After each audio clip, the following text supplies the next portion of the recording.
नमस्कार मित्रांनो, सावळ्याची जणू सावली या मालिकेच्या आजच्या भागात आपल्याला असं बघायला मिळणार आहे की सारंग आता रेडी झालेला असतो. खूप हँडसम दिसत असतो तो. आणि तिलोत्तमा, चंद्रकांत त्याच्याकडे येतात आणि म्हणतात, खूप छान दिसतोयस तू. तुझ्या भावी आयुष्यासाठी तुला खूप शुभेच्छा. आता सगळं काही छान होणार आहे. सुखाने संसार कर आणि सुखी राहा. आपल्या मुलासाठी अशा शुभेच्छा कोणतेही आईवडील देतील आणि आपल्या मुलाचं लग्न होतंय म्हटल्यावरती त्यांचा आनंद गगनात मावत नसेलच. इकडे आता सावलीचं सुद्धा लग्न असतं आणि त्यामुळे ती आता हॉलवर जाण्यासाठी सगळेजण निघालेले असतात. सावली हळदीच्या कपड्यांमध्ये खूप छान दिसत असते. सगळे काही ती पण तयार झालेली असते. ती पण खूप सुंदर दिसत असते. आणि तेवढ्यात तिथे भैरवी आलेली असते. त्यांची गाडी पुढे जाऊच द्यायचं नाही असा तिचा विचार असतो. सावलीचं लग्न होता कामा नाही अशी ती इच्छा तिने सगळ्यांसमोर बोलून दाखवलेली असते. कारण तिच्या ताराच्या प्रत्येक परफॉर्मन्समध्ये सावलीला गाणं गायचं असतं आणि म्हणूनच सावलीचं लग्न झालं तर ती कशी येणार.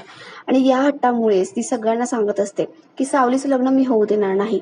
तुम्हाला जर ही गाडी पुढे जाऊ द्यायची असेल आणि तुम्हाला जर ठरवलंच तुम्ही लग्न करायचंच असेल तर मग आतापर्यंत अप्पूवर मी जो काही खर्च केलाय ना ते सगळी रक्कम माझ्या हातात ठेवायची आणि मग पुढे जायचं असं तिने ठणकावून सांगितलेलं असतं. आता सावलीला त्रास देण्यात ती जराही कमतरता करत नसते आणि स्वतःच्या स्वार्थासाठी, स्वतःच्या मुलीच्या स्वार्थासाठी दुसऱ्याचं कोणाचं तरी आयुष्य ती उद्ध्वस्त करत असते. पण याचं तिला भानच नसतं. आता बघूया मग जगन्नाथ तिचा हा माज कसा काय उतरवेल ते, आणि सावली हिचं लग्न होईल की नाही होणार हे सगळं बघण्यासारखं असणार आहे. तर मग अशाच एपिसोड्ससाठी आमच्याशी कनेक्टेड राहा आणि आमच्या चॅनलला नक्की सबस्क्राईब करा. धन्यवाद.